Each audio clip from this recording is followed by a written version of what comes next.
Turning our attention now to the ASX, here's Matt Birney and Bulls and Bears with the latest public company views and interviews. Welcome to Bulls and Bears, brought to you today by rare earth developer Hastings Technology Metals, ASX code HAS. I'm Matt Birney and I'm joined now by the CEO of Hastings, Vince Catania. Hi Vince. G'day Matt. Well, Hastings has spent some years trying to build its Yangibana rare earth project in WA, or trying to get it into production, but the sticking point has always been an expensive and technologically challenging hydromet plant to beneficiate the rare earths. Hastings has pulled a rabbit out of the hat, however, with its exquisite deal to buy 49% of a new plant in Thailand in partnership with an outfit that is all over the technology. The deal opens up fast-tracking opportunities for Yangibana at potentially a fraction of the cost, and also new commercial pathways for Hastings. Okay, Vince, we'll get to that deal in a minute, but firstly, where is your Yangibana project? How much of it does Hastings own, and what's the rare earths reserve there now? Well, Matt, it's in the Gascoyne region of Western Australia,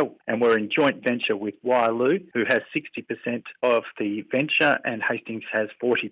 It has 21 million tonnes of reserves at 0.9% total rare earth oxides, of which remarkably, Matt, 37% is a lucrative neodymium and praseodymium, and in some places up to 52% NdPr. Okay, so you bought 49% of a brand new, I should say, rare earth hydromet plant in Thailand. We'll get to that in a sec. But firstly, what exactly does a hydromet plant do, and what do they typically cost to buy in the Western world? Well, a hydromet plant is a requirement when it comes to upgrading the ore after it being through its initial processing route. To build these types of plants in the Western world can cost up to $300 to $500 million US. All right, well, that begs the question, how much did Hastings pay for 49% of this plant? And by the way, why is it still brand new? What's its history? Well, Matt, we paid a fraction of that, $15 million US. It was initially built towards the end of the last rare earth boom for a Western rare earth company, but was never commissioned. Who's your partner in that plant, and what experience, if any, do they have with rare earths? Well, our partner is Eno, which is an experienced rare earth